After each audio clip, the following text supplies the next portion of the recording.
Hi, Alan Stratton from As Wood Turns. A while back, I had a piece of nice, fresh maple. I turned a bowl from it with the grain orientation up through the bowl. It was almost done, almost a very beautiful bowl. But then, as I was turning the base, it caught and flew apart. I didn't really want to put it into the scrap heap, so I want to do something to take this bowl and do something with it. So I do have another piece of scrap. This happens to be walnut, a piece of limb wood. Not particularly pretty by itself. We'll see what we can do with the two together. I do hate to invest a lot of time into a project and then have to just throw it away, so decided to go ahead and see what we could do to rescue this one. Had another piece of walnut,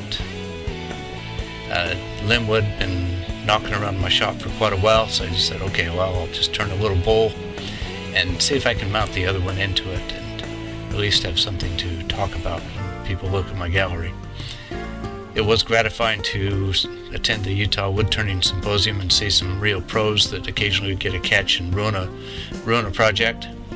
So if they can do it, I guess I can do it occasionally too. So turn the outside, turn the dovetail tenon, and then trim up the outside just a little bit more in preparation for this. A few cracks and crevices that I had to fill with CA glue to start with, and then CA glue and sawdust to stabilize them.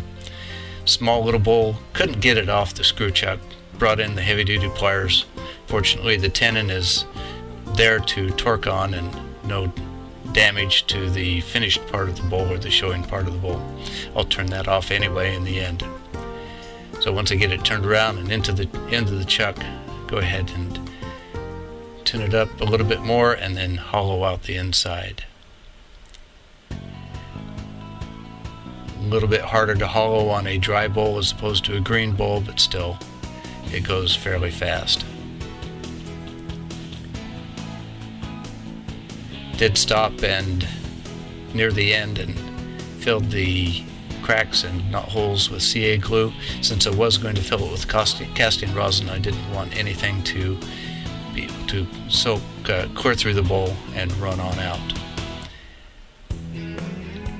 As I thought about filling it with rosin, I decided, oh, what if the rosin actually detaches from the bowl? Would it slip out and fall out? So after I sanded this bowl, you'll see that I go ahead and turn just a little groove, and cut a little groove into the inside of the bowl. Just so something to let the rosin settle into and hang on into so that it doesn't fall out. If I wanted it out, I'd use just a removable mold. I had thought that I could use that same groove to mount to the inside of the bowl with the dovetail jaws. Alas, I did not make it close enough to the rim. It wouldn't reach, so I just went ahead and mounted it anyway against the flat of the chuck and the jaws, putting some pressure on it, and used the tailstock to apply appropriate pressure on the other. This was very centered, as there was no drawing in between, so the original nubbin center made it so that there was not much else to turn. Went through all the grits on that occasionally also.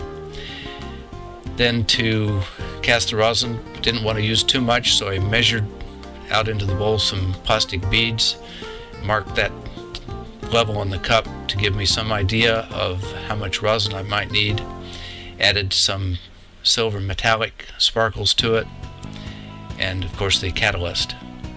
In my shop in Oregon here, even though it's summer, it's still quite cool, hasn't warmed up quite yet.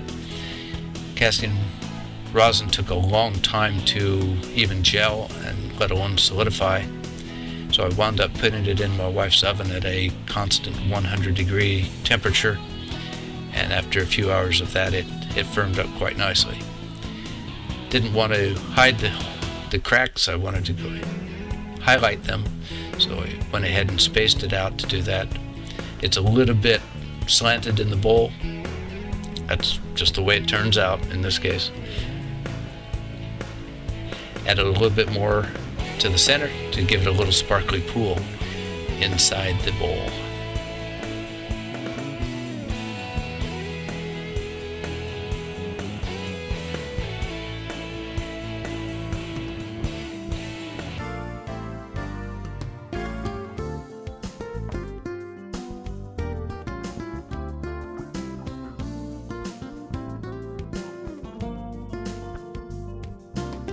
So here we are at the end of this journey. Started out in the storm as the maple limb fell on my friend's house. Went through, I turned the bowl green. It exploded when it was just about finished. Now we've done a salvage operation. Used a walnut bowl to contain it. A little casting rosin, a little sparkly. My wife calls it the pool of wonder. Was this worth it? Time will tell. Is it a classic? Well, at least it's a conversation piece. It definitely has a story to tell on this. So, will I do the same thing again? I don't know. We'll see. Maybe it prompts some ideas in you. What would you have done with this bowl, given that should it have gone to the scrap heap? Or is it going to turn out just fine? Or what else could we have done for this little bowl?